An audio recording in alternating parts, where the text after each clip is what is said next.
Hello student, once again you are most welcome in my YouTube online classes. Today I am going to teach you our environment class 5, that is nature class 5, in which I am going to teach you chapter 11.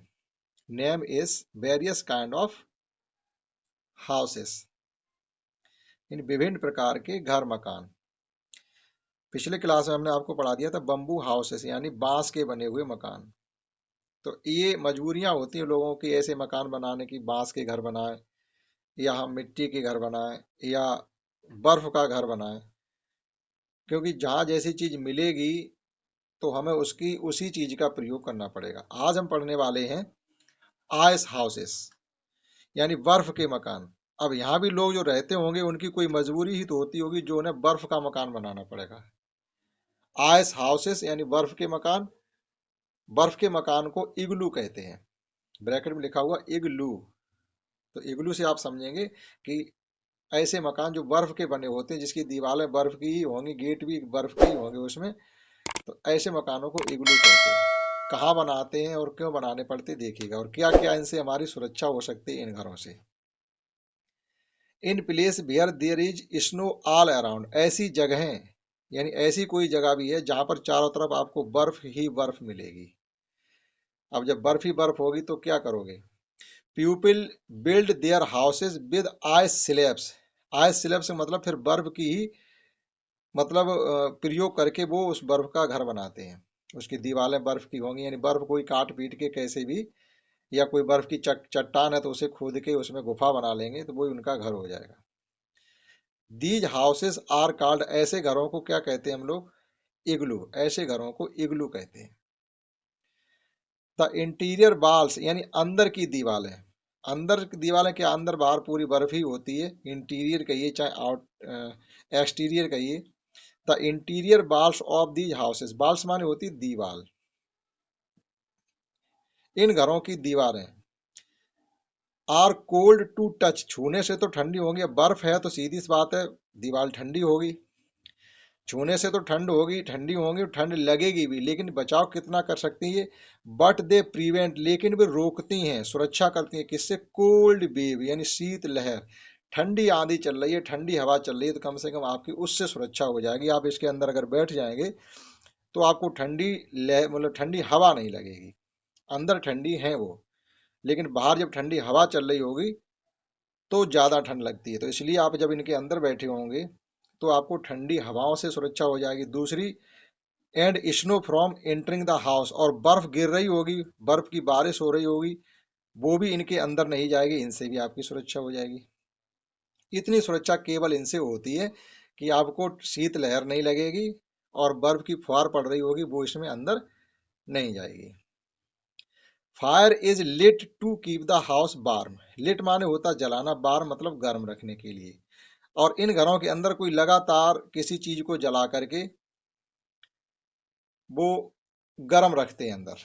कोई ऐसी चीज जलाते, वैसे ही तो बताया जाता मछली को जलाते हैं कि मछली के अंदर तेल होता है, तो मछली जला के लटका देते हैं तो काफी टाइम तक एक मछली जलती रहती है। तो इन घरों को अंदर थोड़ी गर्मी बनी रहती है, ठंड हल्की कम हो जाती है। तो ऐसे घरों को जो बर्फ में घर बनाए जाते हैं या ऐसे क्षेत्रों में बर्फ के घर बनाए जाते हैं जब बर्फ ही होती है। जैसे ध्रुवों पे जब आप जाएंगे, जैसे उत्तरी ध्रुव है, दक्षिणी ध्रुव है, यहाँ पर बर्फ ही बर्फ है। इन जगहों पर भी अगर कोई रहता है तो वह बर्फ का ही घर बना के उनमें रहेगा, और इन घरों को इग्लू कहते हैं। तो इतनी सी जानकारी इसमें थी। नेक्स्ट देखते हैं मड हाउसेस। अगला टॉपिक है मड हाउसेस यानी मिट्टी के बने मकान। अब मिट्टी के मकान कहाँ बनाए जाएंगे वो देखिएगा। People build mud houses in the areas which experience less rainfall and extreme heat. People build mud houses, लोग मिट्टी के मकान बनाते हैं। इन द एरिया यानी ऐसे क्षेत्रों में जहां पर experience less rainfall, rainfall means होती है बारिश, लेस माने कम, एक्सपीरियंस का मतलब वैसे तो अनुभव होगा, लेकिन आप यहाँ कहेंगे ऐसे क्षेत्र जहाँ बारिश कम होती है। और एक्सट्रीम मीन्स होता है बहुत अधिक, हीट यानी गर्मी बहुत अधिक पड़ती है, और बारिश कम होती है। सीधी सी बात है जहाँ बारिश कम होगी वहां गर्मी ज्यादा होगी। तो ऐसे क्षेत्रों में हम केवल मिट्टी के मकान बनाते हैं जहां बारिश बहुत कम होती है और गर्मी ज्यादा होती है।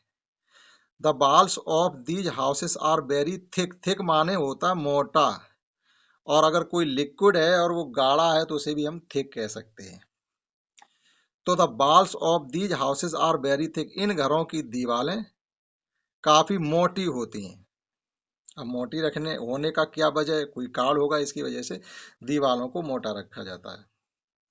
The clay gets hardened due to the heat of the sun. Hardened का मतलब हो जाता और कठोर हो जाना। सूरज की गर्मी की वजह से ये दीवारें जब आप बनाते हैं तब तो उतनी मजबूत नहीं होंगी, लेकिन बाद में सूरज की गर्मी से ये और ज्यादा हार्डनेस इसमें आ जाती, दीवारें मजबूत हो जाती हैं। थिक वॉल्स प्रिवेंट, और ये मोटी दीवारें प्रिवेंट में देखो यहाँ भी आ गया, वहां बर्फ सुरक्षा करती थी शीतलहर से और बर्फ के फुहार से, इग्लू वाले बर्फ के मकानों में। और यहाँ पर देखो क्या प्रिवेंट हो सकता है आपका, heat from entering the house. अगर घर की मोटी दीवारें हैं तो गर्मी इंटर नहीं करेगी, यानी सूरज की गर्मी बाहर ही रह जाएगी, दीवारें कमरे के अंदर प्रवेश गर्मी को नहीं करने देंगी। तो इसलिए ऐसे क्षेत्रों में जहाँ बारिश कम होती है, गर्मी ज्यादा पड़ती है, वहां मोटी मोटी कच्ची दीवारों के घर बनाते हैं। अगला टॉपिक इसमें फ्लोटिंग हाउसेस, तैरते हुए मकान। अब तैरते हुए मकान का मतलब सीधी सी बात है, नावों पर घर बनाए जाएंगे। बहुत सी जगह ऐसा होता है कि लोग नाव में ही पूरा जीवन अपना काट देते हैं। नाव यानी हाउस बोट। तो देखते हैं क्या है इसमें। These houses are like small wooden boats. ये घर कैसे होते हैं? छोटे से वुडन बोट यानी छोटी नाव की जैसे, यानी नाव पे ही वो अपना नाव को घर का शेप दे देते हैं। एक ऐसी नाव बनाते हैं जो आपको घर जैसा लगने लगेगा और अपनी चलती फिरती रहेगी, जहां चाहो वहां पानी में खड़ा कर सकते हैं। दे float on water like boats, और नाव की तरह ये मकान पानी पर तैरते रहते हैं। फ्लोट मीन्स होता है तैरना। Therefore these houses are called floating houses. इसलिए इन मकानों, देयर फोर मीन्स इसलिए, दीज हाउसेस ये मकान, आर कॉल्ड फ्लोटिंग हाउसेस इसलिए ये मकान तैरते हुए मकान कहे जाते हैं। These are also called house boat, और इन्हें हाउस बोट भी कह सकते हैं, नौका घर। इन्हें हम नौका घर भी कह सकते हैं। इस ब्रैकेट में लिखा हुआ नो दिस टू, इसे भी जानो। क्या है ये? Many people in China live and spend their life in the houses build on boats. China में कह रहे बहुत से लोग ऐसे हैं जो अपना पूरा जीवन इन नाव के मकानों में ही बिता देते हैं। Many people in China, China यानी चीन में बहुत से लोग, लिव रहते हैं, एंड स्पेंड देयर लाइफ अपना जीवन गुजार देते हैं, in the house built boats यानी इन नौकाएं के नौका जैसे घरों में, यानी हाउस बोट में। They also grow vegetable and carry out poultry farming in this house boat, यानी वो बड़ी बड़ी नौकाएं वाले घर बनाते हैं तो उनमें भी वेजिटेबल सब्जी भी कर लेते हैं। और पोल्ट्री फार्म में होती है मुर्गी पालन, और मुर्गी पालन जैसे काम भी वो उसी में कर लेते हैं, थोड़े बड़े टाइप के बनाते हैं। These houses in these houses are called, अब चीन में इन नौका वाले घरों को कहते क्या? हाउस बोट को साम्पन कहते हैं। शामपन, चीन में इन प्रकार के घरों को जो पानी में तैरते रहते हैं, इन्हें साम्पन कहते हैं। तो इस क्लास में हमने 3 प्रकार के घर आपको पढ़ाने की कोशिश की है। आइस हाउसेस यानी बर्फ में बने मकान, इन्हें हम इग्लू कहते हैं। मड हाउसेस यानी ऐसी जगह बनाए जाते हैं जहां गर्मी ज़्यादा पड़ती है और बारिश कम होती है। इन घरों की दीवारें मोटी होती हैं इसलिए कि सूरज की गर्मी इसमें प्रवेश ना कर सके।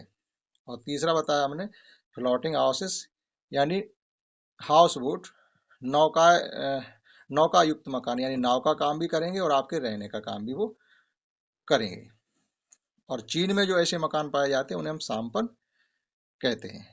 अगले क्लास में हम पढ़ेंगे स्टोन हाउसेस, पत्थर के बने मकान, और हाउस ऑफ नोमैड्स यानी टेंट वाले मकान। तब तक के लिए जय हिंद, जय भारत।